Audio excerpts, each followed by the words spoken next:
Way back when America was being built and the Articles of Confederation were being questioned, the framers of the Constitution decided the best way to organize government was through the creation of branches.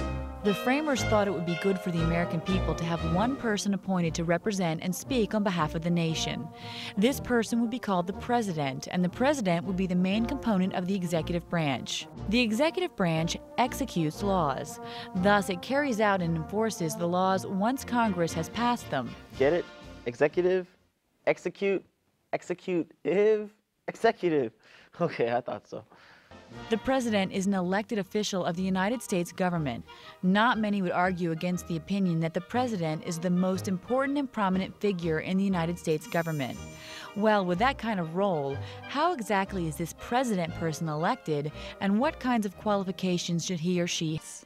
The Electoral College determines who gets to be president. Then what determines who can run for president? Well, that rule and more can be found in the Constitution.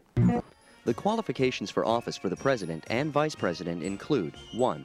Being at least 35 years old, 2. Being a natural-born citizen of the United States, and 3. Being a resident of the United States for at least 14 years.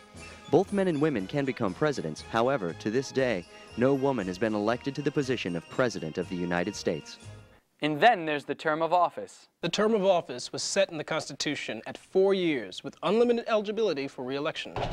But then in 1951, a few years after Franklin D. Roosevelt was elected for the 4th straight time, the 22nd Amendment was added to the Constitution. The 22nd Amendment limited the president to 2 4-year terms, or a maximum of 10 years.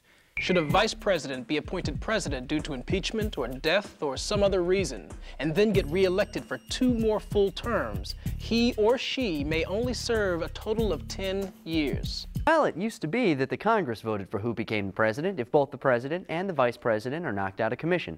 But that was kind of iffy and vague.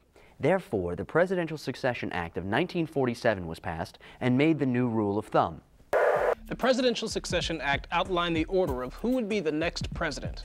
First, the vice president, followed by the Speaker of the House, followed by the President pro tempore of the Senate, then the Secretaries of State, Treasury, and then Defense. After that, follow all the cabinet secretaries in the order of the cabinet's creation. Now, there's one other case in which the president's powers must be given to someone else.